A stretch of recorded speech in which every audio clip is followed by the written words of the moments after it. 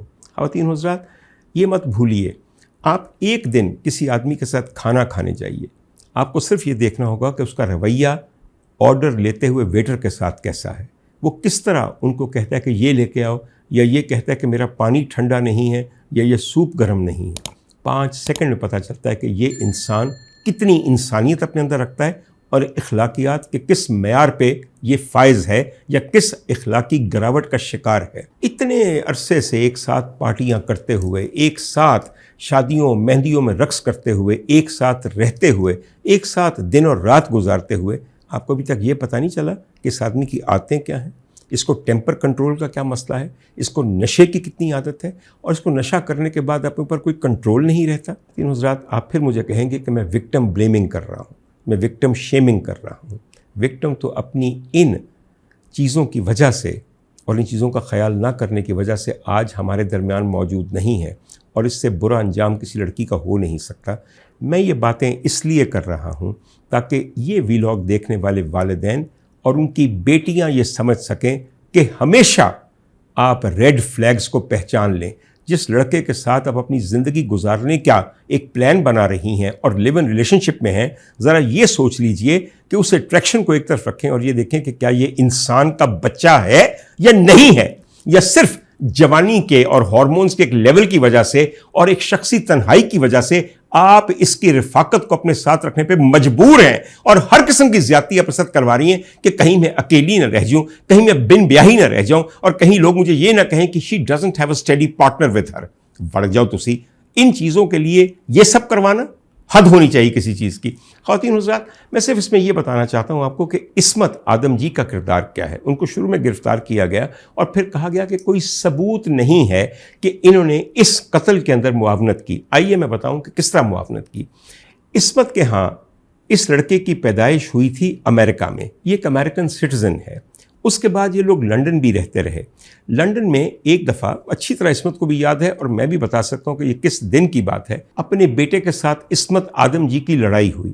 اس حد تک لڑائی ہوئی کہ اس آدمی نے اپنی ماں پہ نہ صرف ہاتھ اٹھایا بلکہ اس کو زد و کوب بھی کیا۔ اس کی ماں عصمت آدم جی اپنے آپ کو سائیکولوجیکل کاؤنسلر کہتی ہے، سائیکالوجسٹ کہتی ہے، جو کہ ایشوز آف مینٹل ہیلتھ کو پہچانتی ہے۔ اس نے اس وقت پہچانا نہیں کہ میرا بیٹا ایک نفسیاتی درندہ ہے۔ اچھا اگر نہیں پہچانا تو پھر تھیراپی ورکس میں اس کو کیوں داخل کرایا گیا؟ As a patient. اب یہ تھیراپی ورکس بھی ایک کمال چیز ہے. وہاں یہ شخص جو کہ ایک مریض بن کے آیا تھوڑی دیر کے بعد ان کا کاؤنسلر بن گیا کہ میں اب کاؤنسل کروں گا, اور مختلف تقریبات اور مختلف مقامات پہ جا کے اس نے تھیراپی ورکس کو ایز اے کاؤنسلر وہاں کام کرنے والے کے طور پہ ریپرزینٹ کیا, اور انہوں نے کوئی اعتراض نہ کیا. خواتین حضرات, جب آپ کے بچوں کی ایک وائلنٹ سائیکائٹرک ہسٹری ہوتی ہے تو اس کے پہچان کے ان کے قریب آنے والی کسی بھی لڑکی یا لڑکے کو بتانا چاہیے کہ میرے بچے میں یہ پرابلم ہے اور تمہیں اس کے بارے میں پتہ ہونا چاہیے. اور اگر تم کوئی بھی ایسا سائن دیکھو کہ اس کی پرانی عادتیں اس کے اندر اود کے آ رہی ہیں, یہ ایگریسو ہو رہا ہے, یہ وائلنٹ ہو رہا ہے, یہ ابیوسو ہو رہا ہے, اور اس کے اندر کلر انسٹنکٹ پیدا ہو رہی ہے, تو خدا کے لیے یا خود کے والدین کو بتاؤ یا ہمیں بتاؤ تاکہ کسی بھی ناخوشگوار واقعے کو روکا جا سکے. مگر عصمت آدم جی نے کبھی بھی نور مقدم کو ایسا نہیں بتایا, اور اگر بتایا بھی ہے تو نور مقدم صاحبہ اپنے اس عشق کے وفور میں, اور میں یہ اس لیے کہہ رہا ہوں کہ عشق کا وفور انسان کو پاگل کر دیتا ہے. خواتین حضرات, آپ کہیں گے ڈاکٹر عمر عادل تم اس کے بارے میں کیوں اتنا جانتے ہو؟ آپ کو شاید اندازہ نہیں کہ میرے جو ایکس سسرال ہیں ان کے ساتھ ان کی قریبی عزیز داری ہے, تو لہٰذا میں تھوڑا بہت اس پورے معاملے کو جانتا ہوں. اور ہر چیز کو انسان دیکھ سکتا ہے. دراصل ہوتا یہ ہے کہ جو ایک منحوس منظر آپ کے گرد ہوتا ہے اس کے نقطۂ مرکزی آپ ہوتے ہیں, وہ آپ کو نظر نہیں آتا, ناظر کو سب نظر آ رہا ہوتا ہے. ایک بگڑا ہوا بدتمیز امیر خاندان کا لڑکا جو کرتا کچھ نہیں ہے, کوئی کام نہیں کرتا, کوئی نوکری نہیں کرتا, جس کے پاس بے شمار پیسہ ہے خاندان کا, جو وہ اڑاتا ہے پارٹیوں پہ اور منشیات پہ اور بے انتہا مہنگی منشیات پہ, اور ایک لڑکی کو ساتھ رکھا ہوا ہے جو اس کے ساتھ یہ جوانی کے ہلارے لے رہی ہے. مجھے آپ یہ بتائیے, ایک سیکنڈ میں پتہ نہیں چلتا کہ یہ انسان اس قابل ہے کہ انسان اس کے ساتھ رہے, کہ یہ پتہ نہیں چلتا کہ یہ قابل علاج ہے, اس کا علاج ہونا چاہیے. کہیں اس نے بتایا, اور پھر ایسے لڑکے سے ملنے جانا بغیر اپنے ماں باپ کو بتائے ہوئے, اور جب ماں باپ بار بار فون کر رہے ہیں یہ ڈسکور کرنے کے بعد کہ لڑکی گھر میں نہیں ہے اور کمرہ بند کر کے کھڑکی سے کود کے باہر چلی گئی ہے, تو اس کے بعد ایک فون اٹھانا اور کرنا اور والدین کو یہ کہنا او ممی میں تو لاہور آ گئی تھی, دراصل میں اسلام آباد سے بور ہو گئی تھی. خدا کی قسم یقین نہیں آتا کہ اسلام آباد کو یا پاکستان کو کیا ہو گیا. آپ کی بیٹی بغیر بتائے آپ کو لاہور پہنچ گئی, کس کے ساتھ, کس کے ہاں, کیوں, کیسے, اور فون نہیں اٹھا رہی. میں باقی میں شاید ایک اور زمانے کو بلانگ کرتا ہوں اور توبہ استغفار کر کے یہ کہہ رہا ہوں, اولاد بہت بڑی آزمائش ہے, بہت بڑی آزمائش ہے, لیکن آپ اسے آزمائش اپنے لیے بناتے بھی ہیں. خواتین حضرات, اس قصے کا تو معاملہ یہ ہوا ہے کہ سزائے موت لوور کورٹ سے ہی ہو گئی تھی, اور اسی سزائے موت کو ابھی تک اپہیلڈ کیا گیا. مگر ہمارا انویسٹیگیٹو سسٹم ایسا ہے اور پولیس کا تفتیشی نظام ایسا ہے کہ ظاہر جعفر کے وکیلوں نے 32 اعتراضات اٹھائے جو کہ ان کے حق میں جاتے تھے.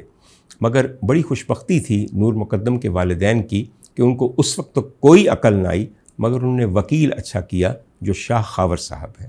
اور شاہ خاور صاحب کے بارے میں آپ سب جانتے ہوں گے, ملک کے ایک ممتاز وکیل ہیں, اور یہ بھی کہا جا رہا ہے کہ شاید انہوں نے اس مقدمے کی فیس یا تو لی نہیں ہے یا بہت کم لی ہے. ویسے یہ بات مجھے کم ہضم ہوتی ہے. میرے خیال میں تمام لوگ جو کہ ایک سروس پرووائڈ کرتے ہیں, وہ ڈاکٹر ہوں یا وکیل ہوں, ان کو فیس دینی چاہیے. یہ جو مفت قسم کا کام کروانے والی چیزیں ہوتی ہیں نا, اس میں کوئی برکت نہیں پڑتی. باہر طور اگر انہوں نے نہیں لی تو بڑی اچھی بات ہے, اور اگر لی ہے تو پھر بھی بہت اچھی بات ہے, because he is fought the case well, اور انہوں نے ججمنٹ کو اپ ہولڈ کروایا ہے even in the review and the appeal of the Supreme Court. خواتین حضرات, اس میں ایک چھوٹی سی بات اور میں نے کہنی ہے. جب ججز نے اعتراض کیا ہے اس بدبختی کے بارے میں, تو میرے خیال میں تھوڑا سا یہ بھی دیکھیں کہ اسلام آباد میں ڈرگ ٹریفکنگ کتنی ہے, اسلام آباد میں پارٹی کلچر کتنا زیادہ ہے, اور اسلام آباد ایک کیا نئی شکل لے رہا ہے. ویسے تو اسلامی جمہوریہ پاکستان کا دارالخلافہ ہے, مگر یقین کیجئے کسی بھی بدترین غیر مسلم اسٹیٹ کا شہر لگتا ہے. اور یہ صرف اسلام آباد نہیں, یہ کراچی بھی ہے, یہ لاہور بھی ہے, اور یہ دیگر شہر بھی ہیں.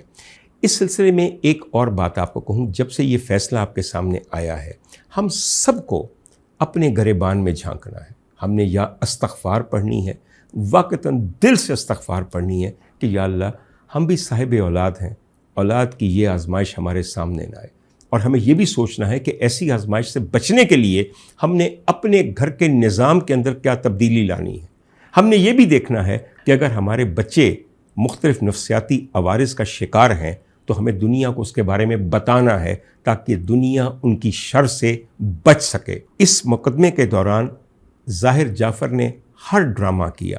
اس نے سب سے پہلے اپنا امریکن سٹیزن شپ کا کارڈ کھیلا کہ میرے اوپر تو اس ملک کے قوانین کا اطلاق ہی نہیں ہوتا.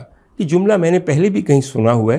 نہ جانے وہ کوئی لنڈن میں رہنے والا تھا جن کے بقول ہمارے اوپر پاکستان کے کسی قانون کا اطلاق نہیں ہوتا. اب ہو گیا نا وہاں پہ لنڈن میں اطلاق, تو دیکھیے باقی کیا بنتا ہے. خیر, اس کے بعد انہوں نے یہ کہا کہ بھئی جو ایمبیسی والے ان سے ملنے کے لیے آئے تو انہوں نے ہاتھ اٹھا لیے کہ ہم آپ کو وکیل تو دے سکتے ہیں لیکن ہم قتل جیسے جرم میں عدالت کو اپنا فیصلہ چینج کرنے پہ مجبور نہیں کر سکتے. اس نے پھر اپنے نفسیاتی مریض ہونے کا ایک پورا ڈرامہ کھیلا اور اس سلسلے میں عدالت آتے ہوئے کبھی ویل چیئر پہ بیٹھ کے, کبھی چیخیں مارتے ہوئے, کبھی اسٹریچر سے بندھ کے آیا. مگر اس کا اچھی طرح انالیسس کیا گیا اور پتہ چلا کہ یہ سب ڈرامے بازی ہے اور یہ شخص اگر ایسی حرکتیں کرتا تھا پہلے تو یقیناً تیز نشے کے اثر میں کرتا تھا. خواتین حضرات, اس سلسلے میں ایک چھوٹی سی ذاتی بات بھی میں آپ کو بتاؤں جس سے مجھے دلچسپی پیدا ہوئی. میرے صاحبزادے ہیں چودھری زرناب عادل جنجوعہ صاحب. انہوں نے کچھ عرصہ پہلے ایک رپورٹ لکھی جس رپورٹ کے اندر انہوں نے یہ کہا کہ بہت سے لوگ دماغی امراض کا شکار ہو کے جرائم کر بیٹھتے ہیں اور پھر اس کے بعد قید کر لیے جاتے ہیں. تو ان کا سائیکو انالیسس اور ان کی مینٹل ہیلتھ سٹیٹس کا ایک ڈٹرمن کرنا بہت ضروری ہے. اس مقدمے کے سلسلے میں اس رپورٹ کو بھی پیش کیا گیا ایک ایویڈنس کے طور پہ کہ یہ لڑکا شاید نفسیاتی امراض کا شکار ہے. یہ بالکل اس کا اطلاق نہیں ہوتا تھا. وہ رپورٹ جو ڈاکٹر زرناب عادل جنجوعہ نے, ڈاکٹر نہیں چودھری زرناب عادل جنجوعہ نے لکھی تھی, وہ ایسے سکیزوفرینکس پہ تھی جو کہ جرائم کر بیٹھتے ہیں جس کا اطلاق اس پہ نہیں ہوتا. بہر طور یہ ایک ڈیبیٹیبل چیز ہے اور اس کو دیکھنے بھالنے کے بعد یہ فیصلے کیے گئے ہیں 3 عدالتوں نے. خواتین حضرات, جب سے یہ قصہ ہوا ہے ایک اور زخم تازہ ہو گیا ہے اور وہ ایک ایسا زخم تازہ ہوا ہے جو کہ 23 یا 22 ستمبر 2022 کو ایک قتل یہیں اسلام آباد کے ایک اور علاقے کے اندر, اس کا نام ہے چک شہزاد, وہ پیش آیا. چک شہزاد کے اندر ایک فارم ہاؤس ہے جس کی مالکہ کا نام ہے سمینہ شاہ. سمینہ شاہ اس فارم ہاؤس میں اپنے ایک بیٹے کے ساتھ رہتی ہیں جس کا نام ہے شاہ نواز امیر, اور شاہ نواز امیر کے والد کا نام ہے ایاز امیر جو ہمارے ملک کے ایک مقبول سیاستدان بھی ہیں, صحافی بھی ہیں اور تجزیہ کار بھی ہیں اور بڑے شریف آدمی ہیں. میری کبھی کبھی ان سے ملاقات لاہور کے جمخانہ کلب میں ہوتی ہے اور ہمیشہ بڑی پلیزنٹ ہوتی ہے کیونکہ زبان کے اور اخلاق کے بہت اچھے آدمی ہیں. بہر طور آزمائش کسی پہ بھی بن سکتی ہے. یہ جو فارم ہاؤس جس کا میں نے ذکر کیا کہ یہ چک شہزاد میں ہے, یہاں پہ 23 ستمبر 2022 کو ایک لڑکی کا قتل ہوتا ہے جس کا نام ہے سارہ انعام, اور جس کے ہاتھوں قتل ہوتا ہے وہ یہی ایاز امیر اور سمینہ شاہ کا بیٹا, اس کا نام شاہ نواز امیر ہے. اور شاہ نواز امیر اس لڑکی کو کیسے قتل کرتا ہے؟ جھگڑا, اور جھگڑے کے بعد کمرے میں پڑا ہوا ایک فولادی ڈمبل نہیں ہوتے اس کا لوگ ایکسرسائز کرتے ہیں, اس کو اٹھا کے اس لڑکی کے سر پہ پیر در پہ وار کرتا ہے. اور پہلا ہی وار اتنا کاری ہوتا ہے کہ اس کی اسکیلپ, یہ جو جلد ہے ہمارے اوپر, یہ پھٹ جاتی ہے, خون و خون ہو جاتی ہے اور نیچے کھوپڑی کے اندر کریکس ہو جاتے ہیں اور کھوپڑی فریکچر کر جاتی ہے.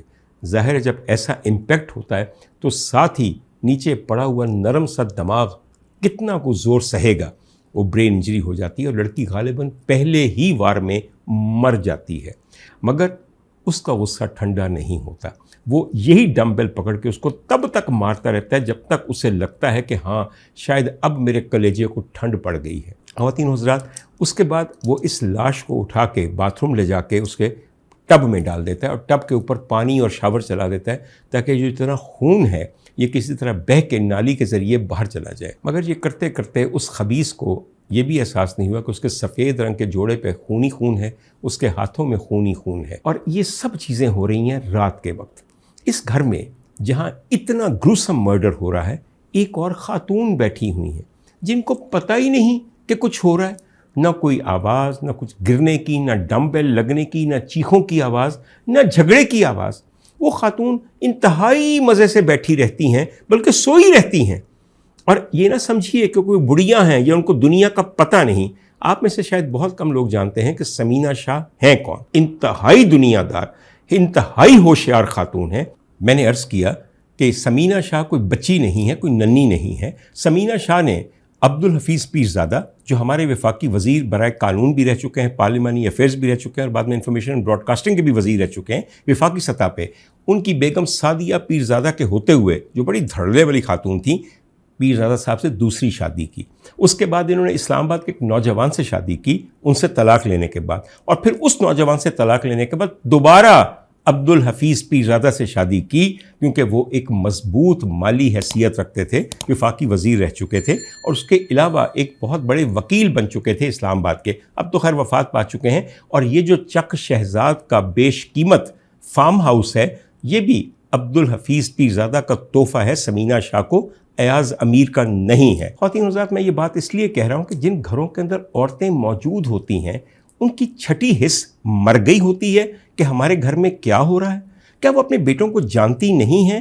یہ بیٹا کوئی ننھا بچہ نہیں ہے، یہ 40 سال سے زیادہ عمر کا ایک بوڑھا کھڑوس بدماش انتہائی خبیث انسان ہے. وہ اس لیے کہ اس شادی سے پہلے جو اس نے سارا انعام سے کی، یہ 2 یا 3 شادیاں پہلے بھی کر چکا ہے، اور ہر شادی کا انجام ایک بے انتہا وائلنٹ ڈائیورس ہے. وہ لڑکیاں خوش قسمت تھیں کہ جو اس آدمی کے ہاتھوں مرنے سے بچ گئیں، لیکن سارا انعام بہت بدبخت لڑکی تھی. نہ صرف بدبخت تھی، بلکہ اس نے پے در پے ایسے غلطیاں کیں کہ اس انجام کا ہونا کوئی حیرت کی بات نہیں ہے. خواتین حضرات، میں صرف چھوٹی چھوٹی آپ کو باتیں بتاؤں. سارہ کے والد انعام الرحمان صاحب لیبیا میں کسی زمانے میں ایک پروفیسر تھے، اور وہاں پہ سارہ کی پیدائش ہوئی. ان کی ایک ہی بیٹی اور 2 اور بیٹے ہیں. بیٹی بہت لائق تھی، اس کو پھر ابو دھابی میں بہت اچھی نوکری مل گئی، اور اس نوکری کی وجہ سے اس کو بہت اچھی تنخواہ اور پیسے آنے شروع ہو گئے. اس آدمی نے واٹس ایپ کے اوپر یا جس طرح بھی آج کل کرتے ہیں، وہاں پہ اس لڑکی کو اپنے شیشے میں اتارا. لڑکی کی عمر 26-27 سال ہو رہی تھی. وہی باتیں کہ شادی نہیں ہو رہی،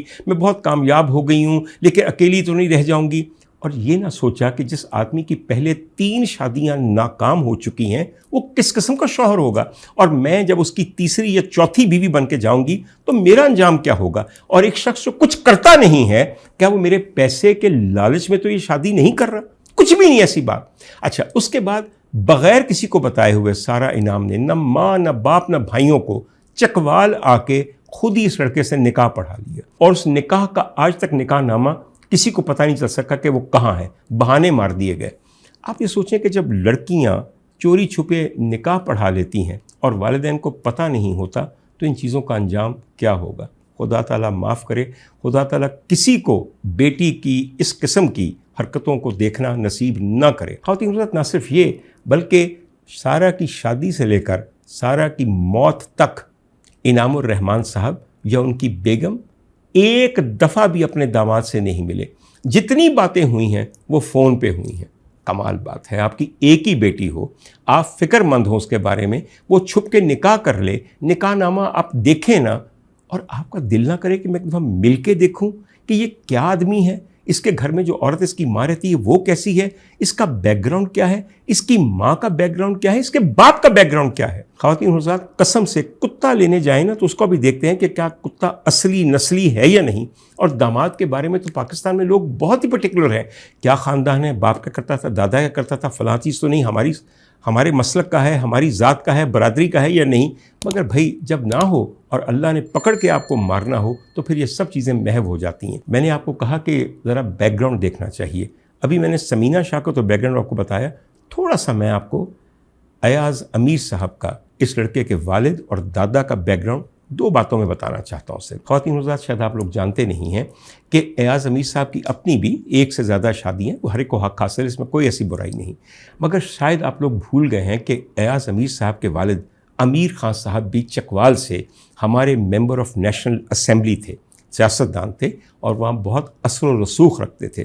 ان کی بھی تقریباً 3 یا 4 شادیاں تھیں. جہاں تک مجھے پتہ ہے 3 شادیاں تھیں، جن میں سے ایک خاتون ایاز امیر صاحب کی والدہ تھیں. ایاز امیر صاحب کی والدہ کا اختتام یوں ہوا کہ ان کے میاں نے، یعنی کہ امیر خان نے، اپنی بیوی کو چاقو کے واروں سے قتل کر کے اسے کھولتے ہوئے تیل کے کڑاہے میں ڈال دیا، اور تب تک اس لاش کو اس کھولتے ہوئے تیل میں پکنے دیا جب تک کہ اس کی راکھ نہیں بن گئی. اور یہ منظر سب وہ دیکھتے رہے.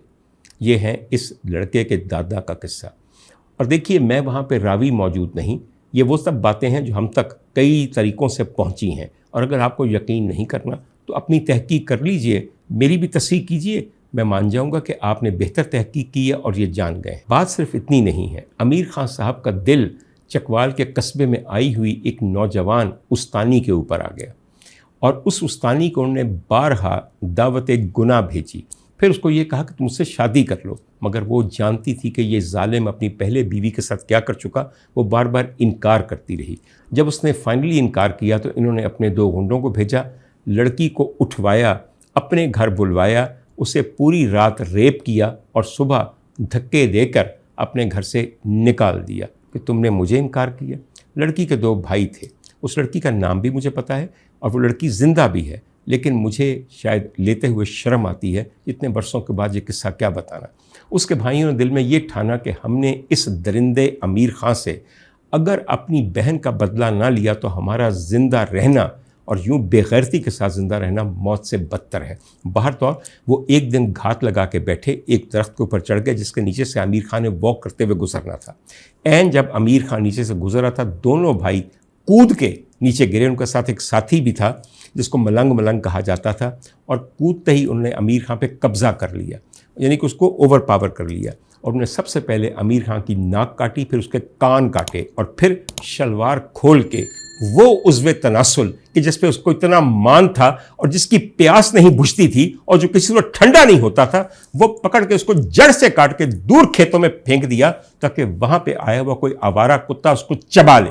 امیر خان اس وجہ سے، بلڈ لاس کی وجہ سے، جب آپ کو عضو تناسل کاٹا جاتا ہے تو بلڈ لاس بہت ہوتا ہے، وہ پڑا مر گیا اور اپنے انجام کو پہنچا۔ ان کے مدعی جو ان لڑکوں کے خلاف تھے، ظاہر ہے کہ ان کے بیٹے ایاز امیر تھے جو جانتے تھے کہ میرے باپ کی خصلت کیا ہے، لہٰذا انہوں نے ان کے ساتھ صلح کر لی اور اس قتل کا کوئی کسی قسم کا بد انجام نہ ہوا، اور دونوں قاتلوں کو، جو قاتل تو نہیں تھے مگر ظاہر ہے کہ وہ کٹا تو وہ تو اس لیے تو، مگر ان کو کوئی سزائے موت نہ ملی۔ خواتین حضرات، ایک دفعہ انعام اللہ صاحب یہ تو دیکھ لیتے کہ یہ کون لوگ ہیں، ان کی ہسٹری کیا ہے، پوچھ لیتے کہ میں ان لوگوں سے پوچھوں جن کی بیٹیاں پہلے اس آدمی کے نکاح میں رہ چکی ہیں کہ یہ آدمی کیا تھا اور تمہاری بیٹی کو اس نے کیوں طلاق دی۔ خواتین حضرات، یہ باتیں میں نے آپ کے سامنے اس لیے رکھی ہیں کہ یہ باتیں سوشیولوجی کی ہیں، معاشرتی ایشوز ہیں، یہ باتیں ہمارے ثقافت کی ہیں، ہماری سائیکی کی ہیں، ہماری معاشرت کی ہیں، یہ قانون کی نہ صحیح۔ مگر